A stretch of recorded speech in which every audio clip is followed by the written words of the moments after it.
네, 여러분 댁에서 음식물 쓰레기 분리 잘 하고 계세요. 시행한 지 제법 돼서 아마 노력은 다 하고 계실 것 같은데요. 네, 다들 잘 알고 계시겠지만 문제를 한번 드릴까요? 예, 닭뼈는 음식물 쓰레기로 분리를 할까요? 아닐까요? 네, 정답은 아닙니다.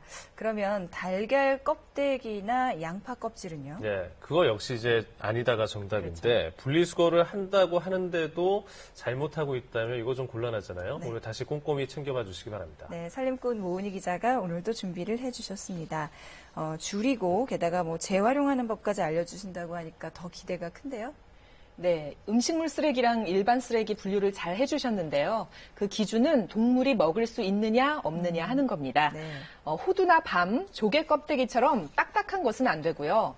너무 덩어리가 큰 것도 음식물 쓰레기로서는 탈락입니다.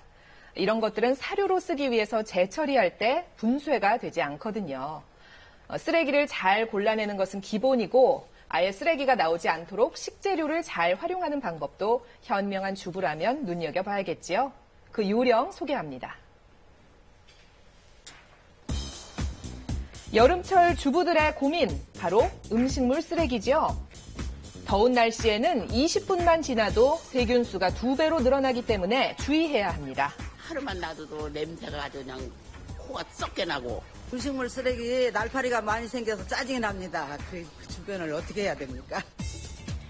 특히 지난해부터 음식물 쓰레기도 종량제로 바뀌어서 음식을 알뜰하게 쓰면서 쓰레기 양을 줄이는 노하우가 절실한데요. 이 과정에서도 여름철이 되자 음식물 쓰레기가 늘어나 고민이 크다고 하네요. 저희 집은요, 손주가 둘이라서요, 과일을 많이 먹다 보니 과일 껍데기며 찌개며 정말 많이 나와서 진짜 고민이에요. 여름에 냄새도 나고. 요즘엔 쓰레기를 그때그때 버리지 않으면 금세 어디선가 초파리가 생기고 악취가 풍기잖아요.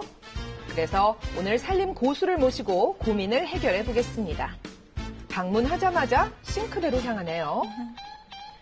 음식물 쓰레기를 유심히 살펴보더니 고수의 손에 걸러지는 것들. 바로 돼지고기의 뼈인데요. 이어서 양파 껍질에 파뿌리, 사과까지 나옵니다. 보기엔 음식물 쓰레기가 분명한 것 같은데 아니라니 뭐가 문제일까요? 뼈 같은 거는 이제 일반 쓰레기인 줄 많이 알고 계시는데요. 양파 껍질이나 그리고 이제 대파 뿌리 이런 거는 일반 쓰레기입니다. 그래서 음식물 쓰레기에 넣으시면 안 되고요. 사과는 지금 통째로 되어 있는데 이렇게 통째로 버릴 때에는 반드시 일반 쓰레기로 버리셔야 되고요. 부피가 큰 음식물은 수거 후에 분쇄를 하기 어렵기 때문에 꼭 잘게 잘라서 버려주세요. 음식물 쓰레기는 80% 이상이 수분입니다. 그래서 물기만 빼줘도 쓰레기 양을 줄일 수 있는데요. 수도꼭지에 양파 망을 걸어 바로바로 물기를 빼주면 되고요. 과일이나 채소 등은 버리기 전에 전자레인지에 2, 3분간 돌려 물기를 말리게 되면 쓰레기 양이 줄고 악취도 덜합니다. 요즘에 장마철이어서 햇빛이 없잖아요. 그럴 경우에는 전자레인지에다가 한 2, 3분 정도 돌려주시고 그렇게 되면 이제 수분이 증발되거든요. 전자레인지에 돌리고 나니까 사과 껍질이 더 얇아졌죠? 음식물 쓰레기가 천연 탈취제로 변신할 수도 있는데요. 방향 효과가 있는 바나나 껍질, 구연산이 풍부해 탈취 효과가 있는 레몬 껍질, 여기에 소주 한 잔을 넣어 갈아주고요. 네. 일회용 컵에 담은 뒤 화장솜을 올려두면 탈취제가 완성됩니다. 여름철 악취가 심한 화장실이나 개수대에 두면 좋겠죠. 대신 유의할 점이 있습니다. 날씨가 덥다 보니까 이게 지금 방부제가 들어있지 않잖아요. 그래서 2일에서 3일 정도 보관하시면 되고요. 튀김할 때 쓰는 많은 기름. 이것도 그냥 버리자니 처리하기도 어렵고 아깝기도 한데요. 이때 방법이 있습니다.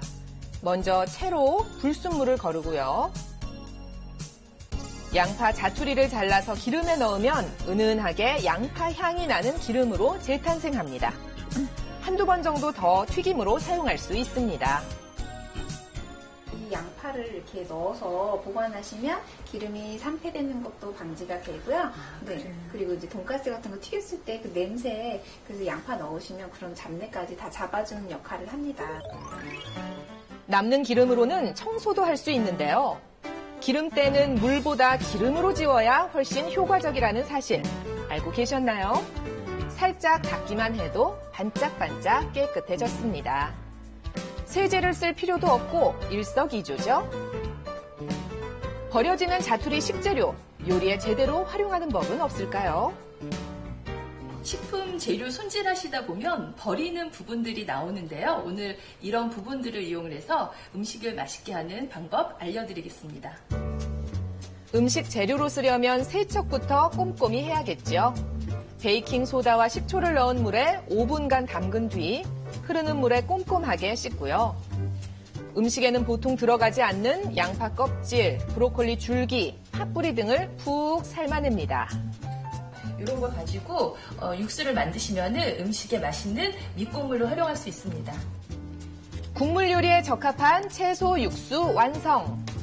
같은 방법으로 간장에 넣고 끓이면 조림 요리에 적합한 맛간장이 되는데요.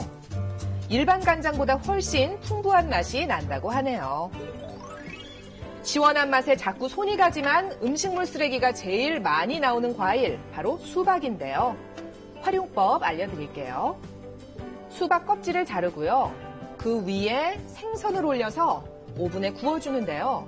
어떤 효과가 있을까요? 수박 껍질을 생선살에 이렇게 받쳐서 구워주시면 수박 향이 생선에 이렇게 퍼지면서 생선의 비린내도 제거해주는 효과가 있고요. 구워지는 과정에서 이렇게 수분 증발량을 줄일 수 있어서 생선살이 훨씬 더 촉촉해집니다. 다른 과일 껍질로도 얼마든지 활용할 수 있답니다. 수박의 초록 부분을 제거하고 채를 썬 다음 고추장 양념에 버무리면 아삭한 맛이 일품인 수박 초무침 나물이 완성됩니다. 음식물 쓰레기로 낭비되는 돈이 한 해 25조 원이나 됩니다. 자투리까지 알뜰하게, 악취 없이 쾌적하게 우리 함께 노력해볼까요?